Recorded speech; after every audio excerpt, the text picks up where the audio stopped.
Hi everybody, thanks for coming back. Welcome to Lime Life and True Beauty with Biffy Ipple. I want to thank you all for your support and for coming back. How are you guys doing today? I know there's been a lot of changes into the quarantine life, and so I hope you guys are being productive and resting at the same time. I've got a really interesting, controversial topic to talk about today, and I hope it doesn't have to get in that direction, but unfortunately it is a controversial topic. But before I get to that, I have a few announcements.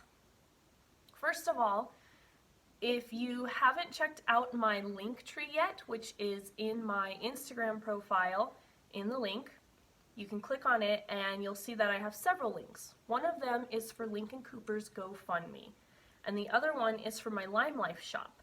Now, Lincoln Cooper is a son of a friend of mine. Her name's Cassandra Cooper, and her and I work at Lime Life together.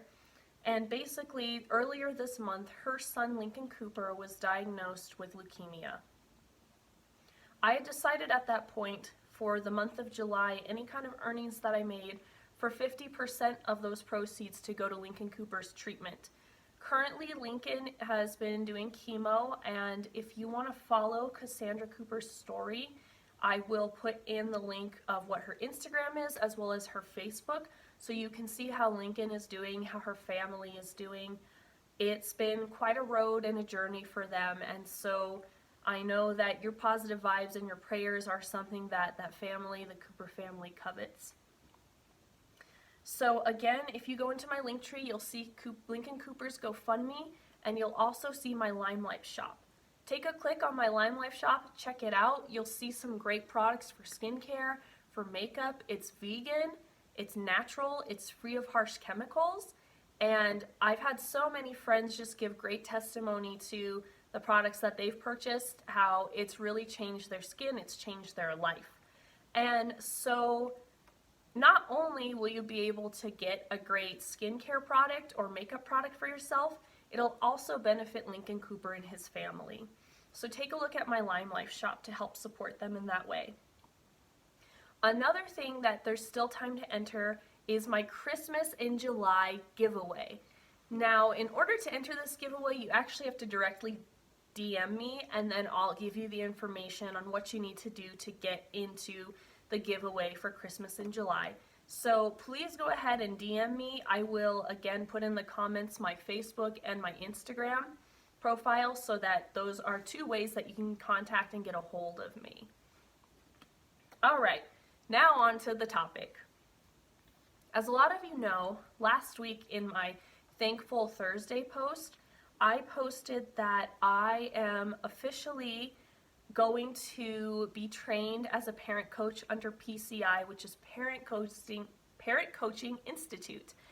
And I am so excited for this opportunity because parenting has been such a tremendous passion for me over the past few years, and I just can't wait to gain more knowledge and skill on how I can guide and just empower other parents that may have been in similar situations as me or need resources in order for themselves to feel like they're good parents. If you missed my live last week related to why I wanted to become a parent coach, I'll go ahead and put that in the link as well. You can see why that's a tremendous passion for me and what has brought me to this journey thus far. Related to being a parent coach, I again have the goal where I want parents to feel empowered by their decisions. I want parents to not feel boxed into certain options that maybe society or someone told them that they had to do for their children. I want each parent to feel like they've made those personal decisions for themselves and for their children. And so this is going to be a very controversial topic. I don't believe it has to go in that direction, but unfortunately, our society makes it that way. And so I would like to respectfully approach this conversation and just let you all know that I don't have any intention of judging people or pointing out things that maybe we agree or disagree with. My question to you all in the topic of parenting and caregiving is spanking ever okay? for your children, ever. And the reason why I put ever is I know so many parents who have said, well, we're not going to spank unless we absolutely have to. Now, another question that I want to attach to that is spanking biblical? And I know that addresses only a particular group of people. A lot of you know that I came from a Protestant evangelical background, and I have so much love and beauty for and appreciation for that upbringing, but there are some things I was told that were biblical, and I really had to ask myself if they were. And so I want to ask all you parents if you really do believe spanking is biblical, and if so, what sort of ideas have led you to believe that that's commanded in the Bible? Now, my whole point of this is one reason why I didn't want to become a mom, is because in my faith-based communities, I heard a lot of parents say that it was biblical to spank children, that God calls us to do that. And I didn't want to be put in that position. I would have rather just not been a mom and not spent time disciplining my child in that way, because that honestly sounded so terrible to me. And that was one thing that actually kept me away from becoming a mother for a very long time. And I want to ask you all, there's a lot of things we say, I believe in this, I believe in that, because it's biblical, because it's this, because it's that. But there's a lot of things we've been told that this is truth, or this is this, or this is that, because we've just been told it is the way it is. And so with a lot of beliefs that you have, I really want you to sit and examine and ask yourself, why do you believe it? Have you really sat down to make a personal conviction for yourself as to why you personally believe things? The answer typically is no, and the reason why is actually a lot of beliefs that we have been passed down genetically. This has been scientifically proven, and so I don't know if you guys feel like there's been things in your upbringing that have been said and you've never questioned it, or just something that's naturally been there. It's probably been in your genetic makeup or just been told to you constantly since you were little. But now, you all as parents or caregivers have the ability to really sit down and think why you want to follow certain ideas or principles for your children. Now, before I go into some of the facts and ideas about spanking, I just want to let you know that if you're a parent who does spank and you've made that as a decision, my intention for this conversation is to not judge you, to not make you feel any kind of shame. Again, the goal of today is I came from a place where I was told this is how it is, this is how you parent, this is how a marriage looks, this is how a family structure looks. And for me, that came a lot from the church. And I was at a place where, honestly, a lot of those structural ideas were not working for my family, were not working for me, were not working for my husband, was not working for my son. And so I really had to ask myself if I believed in those ideas, if I believed that God was even calling me to those ideas, or if some pastor on a pulpit was just telling me that this is what God said to do. And so related to spanking, I just again want to encourage and ask you guys to really examine why you've made that decision. Do you believe it's the only option? And if that's something you really haven't considered, that there's possibly other options, then maybe this is a good time to think about that as well going forward with spanking or whatever you want to do to address things with your children. And also just thinking with spanking, are you happy with that? Do you like it? I really don't know any parent that would say that they do like spanking. So to even ask if you're really happy or satisfied with that as a must or an option in you and your family's life.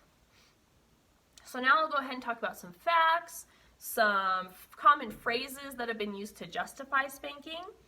And again, my goal is to not judge anybody. If anything, because I'm going to go through training of being a parent coach, I want to empower parents. And there's so much information that's being given to parents these days that I don't think a lot of us have confidence in what we decide to do for our children. And there's a lot of times we really have to step out and just be okay that people are going to glare at us in a grocery store. People are going to roll their eyes at whatever decisions we make for our children. But you are doing what's best for your children. You know your kids. Those people rolling their eyes at your children, they're not raising them. So don't listen to any of that. And figure out what you want to follow and what is really best for your family dynamic. So the first fact that I want to address is, I'm sure you guys have seen this from children. Maybe you are one of these kids, but have you ever experienced or seen a child whose parents are going through a divorce, or at a young age their parent gets cancer, or they experience something very traumatic in their childhood? And a lot of times the kid will grow up, and they'll say it as a child, but they'll grow up thinking this too. They'll say, it's my fault that situation happened.